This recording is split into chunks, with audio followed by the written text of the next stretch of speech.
Pühapäeval toimus kontserdimajas Jõhvi laste emadepäev, kus esinesid Jõhvi lasteaedade lapsed, õpetajad ja isad. Kontserti juhtisid Artjom Savitski ja Jakob Jõemets. Anti üle ka Jõhvi valla aasta ema tiitel, selle sai 3 lapse ema Inna Korbunova. Jõhvi laste emadepäev ongi see, et iga ema peab saama näha oma last laval. Emad on tunnistanud, et kui laval on 10 või 20 last, siis peale enda lapse nad ei kuule ega näe kedagi teist. Emadele tehti rõõmu sellega, et lapsed laulsid neile, tantsisid ja lugesid luuletusi.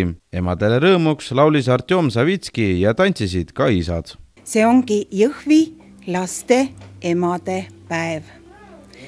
Ja tahtsin anda sellise võimaluse Jõhvi lasteaedadele, kus käib väga-väga palju lapsi.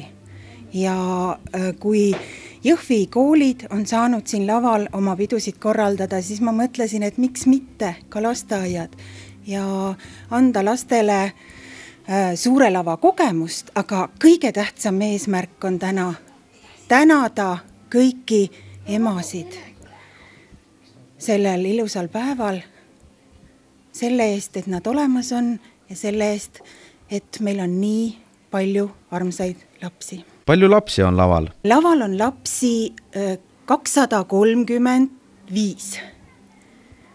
Et lisaks veel Rõõmukooli beebid ja isad, kes tantsivad koos Artjom Savitskiga ja lisaks veel emad, kes tantsivad oma lastega. Emadepäeval said sõna kõige tähtsamad inimesed vallas, nendeks olid vallavanem Eduard Heast, kultuuri- ja huvikeskuse juht Anne Utendorf ja Jõhvi lasteaed direktor Raili Oks.